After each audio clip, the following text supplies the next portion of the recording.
अस्सलामुअलैकुम students. Last videos में हमने देखा था पहले चैप्टर का कुछ पैराग्राफ हिंदी एक्सप्लेनेशन मैंने किया था स्टोरी का।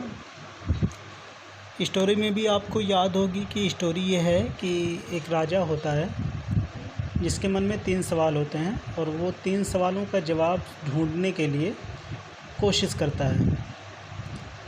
राजा के 3 सवाल ये होते हैं कि पहला सवाल ये होता है कि कोई भी काम करने का सही वक्त कौन सा होता है।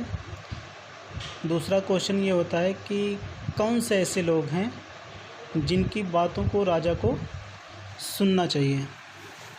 तीसरा क्वेश्चन ये होता है कि कौन सी ऐसी इम्पॉर्टेंट चीज़ है जो उसे करनी चाहिए। मैंने हिंदी में एक्सप्लेन करके कुछ पैराग्राफ को बताया था। आज हम उसी स्टोरी को आगे बढ़ा रहे हैं। स्टोरी आगे यहाँ से बढ़ती है। In their answer to the second question, यानी कि पहले क्वेश्चन का आंसर तो सब जितने भी बुद्धिमान थे दे दिए थे। अब सेकंड क्वेश्चन का आंसर लोग क्या दे रहे हैं, जो भी बुद्धिमान या जो भी वहाँ पे इनवाइट किए गए हैं राजा के दरबार में, उनका आंसर क्या होता है सेकंड क्वेश्चन का। In their answer to the second question some said that the people most necessary to the king were his counsellors. कुछ लोग कहते हैं कि राजा को उन लोगों की बात को सुनना चाहिए जो उसके परिषद के लोग हैं, जो उसके परिषद के लोग हैं राजा के, उन लोगों की बात को राजा को सुनना चाहिए। Other said the priest, a few others choose the doctors. दूसरे लोग क्या कहते हैं, पुजारी की बात को सुनना चाहिए। और कुछ लोग ऐसे दूसरे लोग होते हैं जो ये कहते हैं कि डॉक्टर को सुनना चाहिए। And 8 others said that his soldiers were the most necessary। और कुछ लोग ये भी बोलते हैं कि जो सिपाही हैं, जो साम्राज्य के सिपाही हैं, उनकी बातों को राजा को सुनना चाहिए। To the third question some said science, other choose fighting and 8 others religious worship. Third question का आंसर कुछ लोग ये कहते हैं कि साइंस को करना चाहिए, दूसरे लोग कहते हैं कि लड़ाई करनी चाहिए, और कुछ दूसरे लोग होते हैं जो कहते हैं कि धार्मिक पूजा करनी चाहिए। As the answers to his questions were so different the king was not satisfied and gave no reward. जैसे कि सारे सवालों का जवाब अलग अलग था, इसीलिए राजा को संतुष्टि नहीं हुई, इसीलिए वो किसी को रिवार्ड यानी पुरस्कार भी नहीं दिया। Instead the decided to seek the advice of a certain hermit who was widely known for his wisdom. अब राजा ने डिसाइड किया कि वो सवालों के जवाब को जानने के लिए किसी सन्यासी के पास जाएगा जो दूर दूर तक उसके विजडम में क्या था, जाना जाता था। हर्मिट मतलब a person who lives alone and leads a simple life. Hermit आप बोल सकते हैं कि जो लोग अपना घर बार छोड़ करके अकेले रहते हैं जाके कहीं दूसरी जगह पे, ऐसे लोगों को हम हर्मिट बोलते हैं। एक वर्ड में अगर कहा जाए तो उनको सन्यासी बोला जाता है। The hermit lived in A would which he never left. अब सन्यासी जो होता है वो कहाँ रहता है, किसी जंगल में रहता है और उस जंगल को कभी वो छोड़ा नहीं। He saw no one but simple people, और वो उसने किसी को देखा भी नहीं सिवाय इसके कि जो साधारण लोग हैं उनके अलावा वो किसी को देखा नहीं था, न कभी उसने जंगल को छोड़ा था। And so the king put on ordinary clothes before he reached the hermit's hut. The king left his horse with his bodyguard and went on alone. अब राजा क्या करता है कि हर्मिट के पास पहुंचने के पहले वो बहुत ऑर्डिनरी यानी कि सिंपल साधारण कपड़े पहन लेता है, और जो साथ में अपने घोड़ों को ले जाता है वो पहले ही उसके हर्मिट के पास पहुंचने के पहले ही अपने बॉडीगार्ड के पास छोड़ देता है। एंड वेंट ऑन एलोन, और अकेले हर्मिट के पास चला जाता है। As the king came near the hermit's hut he saw the hermit digging the ground in front of his हट। जैसे ही राजा पहुंचता है किसके पास, सन्यासी के पास, वो क्या करता हुआ दिखता है कि हर्मिट खुदाई कर रहा है अपनी झोपड़ी के सामने। ही greeted the king and continued digging. अब हर्मिट जो होता है वो राजा का क्या करता है, स्वागत करता है। ग्रीट मतलब स्वागत करना, स्वागत करता है और कंटिन्यू खुदाई करने लगता है। The hermit was old and weak and as he worked he breathed heavily. सन्यासी कैसा दिखता है कि बहुत ही वीक यानी कमज़ोर दिखता है और बहुत बुढ़ा दिखता है, और ऐसे लगता है क्योंकि वो बहुत समय से काम कर रहा था इसलिए अपनी सांसों को बहुत ज़ोर से, यानी जिसको बोलते हैं ना हाँफना, ब्रीथ्ड हैवली, अपनी सांसों को बहुत ज़ोर से ऊपर नीचे कर रहा था। The king went up to the hermit and said, I have come to you wise hermit to ask you to answer 3 questions.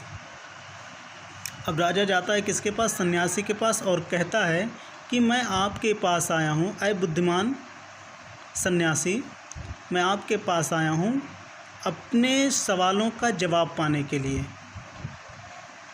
सवाल क्या होता है कि वो अपने सवाल को रिपीट करता है, how can I learn to do the right thing at the right time. वो कहता है कैसे मैं सीख सकता हूँ कि मेरे कोई भी काम करने का सही वक्त कौन सा है। दूसरे क्वेश्चन को वो रिपीट करता है, who are the people I need most, कौन से ऐसे लोग हैं जिनको मुझे सबसे ज़्यादा ज़रूरत है। तीसरे क्वेश्चन को बताता है राजा, and what affairs are the most important, कौन से ऐसे मामले, अफेयर्स मतलब थिंग्स या मैटर समझ लो या कोई भी काम समझ लो, इवेंट समझ लो, कि कौन से ऐसे काम हैं जो उसके लिए बहुत ही महत्वपूर्ण हैं और उसे क्या करना चाहिए, कौन सी ऐसी चीज़ है।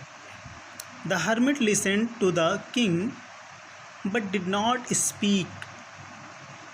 सन्यासी सुनता है किसकी बातों को, राजा की बातों को सुनता है, बट डिड नॉट स्पीक, लेकिन कुछ बोलता नहीं है। ही वेंट ऑन डिगिंग, और वो कहाँ चला जाता है, खुदाई करने ही वेंट ऑन डिगिंग मतलब खुदाई करने लगता है या खुदाई करने चला जाता है। You are tired said the king. अब राजा क्या कहता है हर्मिट से, यू आर टायर्ड, तुम थक चुके हो, let me take that spade and work in your place. राजा कहता है तुम थक चुके हो, लाओ मुझे फावड़ा मुझे दे दो और मुझे काम करने दो। Thanks said the hermit. जब राजा ऐसा बोलता है तो सन्यासी क्या बोलता है, थैंक्स बोलता है। किसको, राजा को। Giving the king his spade then he sat down on the ground. हर्मिट क्या करता है, थैंक्स बोल करके स्पेड को दे देता है, किसको, राजा को। Then he sat down on the ground, और ज़मीन पर बैठ जाता है। When the king had dug 2 beds he stopped and repeated his questions. 2 beds मतलब होता है small patches of ground for plants. जो भी चीज़ें प्लांट को बैठाने के लिए खुदाई की जाती है या क्यारी बनाई जाती हैं, जब 2 बेड्स या 2 क्यारी वो खोद चुका होता है तो क्या करता है राजा, रुक जाता है एंड रिपीटेड हिज क्वेश्चन, और अपने सवालों को क्या करता है, दोहराता है। The hermit gave no answer but stood up. अभी भी सन्यासी ने कोई आंसर, कोई जवाब नहीं दिया, लेकिन क्या होता है, खड़ा हो जाता है। Stretching out his hand for the spade. खड़े होकर के क्या करता है, अपने हाथों को फैला देता है, किसके लिए, फावड़ा लेने के लिए। एंड सेड, और कहता है, now you rest and let me work. राजा से बोलता है अब तुम आराम करो और मुझे काम करने दो। But the king did not give him the spade and continue to dig. लेकिन राजा ने उसको फावड़ा नहीं दिया और कंटिन्यू खुदाई चालू रखता है। 1 hour पास्ड, 1 घंटे बीत जाते हैं। देन अनदर, फिर दूसरा घंटा भी बीत जाता है। The sun went down behind the trees and at last the king stuck the spade into the ground and said. अब क्या होता है, सूरज जो होता है वो पेड़ों के पीछे जाके छिपने लगता है, यानी कि शाम हो जाती है, सूरज डूबने का वक्त आ जाता है, सूरज ट्रीज़ के पीछे छिपता हुआ नज़र आता है। And at last the king stuck the spade into the ground and said, अब राजा क्या करता है, स्टक वो फावड़े को ज़मीन में गाड़ देता है या फंसा देता है और फिर से कहता है I came to you wise man for an answer to my questions. अब राजा कहता है कि ए बुद्धिमान आदमी, मैं तुम्हारे पास आया हूँ अपने सवालों के जवाब जानने के लिए। If you can give me no answer tell me so and I will return home, अगर तुम मेरे सवालों का जवाब नहीं दे सकते हो तो बता दो मुझे, मैं वापस अपने घर चला जाऊँगा। Here comes someone running said the hermit, अब हर्मिट क्या कहता है कि कोई आ रहा है दौड़ता हुआ। कौन कहता है, सन्यासी कहता है राजा से, कोई आ रहा है दौड़ता हुआ। यहाँ पे स्टोरी का पहला पार्ट स्टूडेंट्स ख़त्म हो चुका है। अब एक कंप्रेंशन चेक है, स्टोरी आपने अगर केयरफुली सुनी होगी तो कंप्रेंशन चेक में जो भी क्वेश्चन है वो आपको आ जाएंगे। फर्स्ट क्वेश्चन देख लेते हैं, why did the king want to know answer to the questions.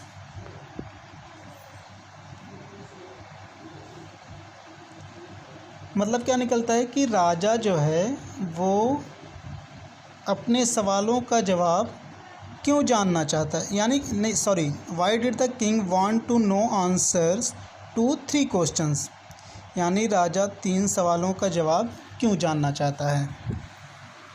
तो आपने स्टोरी केयरफुली सुनी होगी तो आपको याद होगा कि राजा इसलिए जानना चाहता है क्योंकि वो अपनी लाइफ में वो जानता है कि अगर इन 3 सवालों का जवाब उसको पता चल जाए तो वो कभी भी अपनी ज़िंदगी में, अपनी लाइफ में फेल नहीं हो सकता है।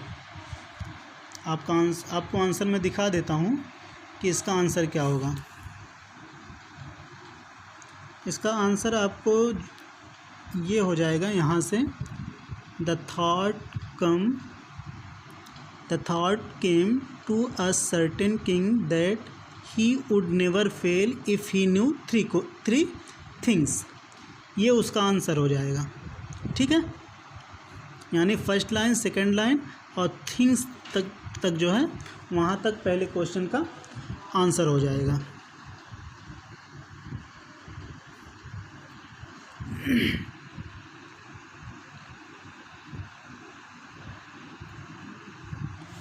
दूसरा क्वेश्चन है, messengers were sent through out the kingdom. Question की मीनिंग ये निकल रही है कि जो मैसेंजर थे, जो दूत थे, वो साम्राज्य में क्यों भेजे गए थे, उसका रीज़न क्या था। तो पहला रीज़न ये बता रहा है कि टू फेच वाइज मैन, यानी बुद्धिमानों को खींचने के लिए, बुद्धिमानों को इनवाइट करने के लिए। दूसरा है to find answer to the question, मतलब क्वेश्चन के आंसर्स लेने के लिए, ढूंढने के लिए गए थे। तीसरा क्वेश्चन है to look for the wise hermit, यानी बुद्धिमान, to look for the wise hermit, बुद्धिमान सन्यासी को ढूंढने के लिए। चौथा है to announce a reward for those who could answer the questions, ये अनाउंस करने के लिए गए थे कि जो भी क्वेश्चन के आंसर देगा उसको क्या क्या दिया जाएगा, रिवार्ड यानी पुरस्कार दिया जाएगा। तो लास्ट वाला जो चौथा है वो रीज़न सही है कि वो लोग अनाउंस करने गए थे कि जो भी सवालों का जवाब देगा उनको रिवार्ड दिया जाएगा। सो गाइज़, पहले चैप्टर की जो पहला पार्ट था वो कंप्लीट हो चुका है। नेक्स्ट वीडियोस में हम सेकंड पार्ट की स्टोरी आगे बढ़ाएंगे और फिर Hindi explanation line by line देखेंगे। Thank you so much. अस्सलाम वालेकुम।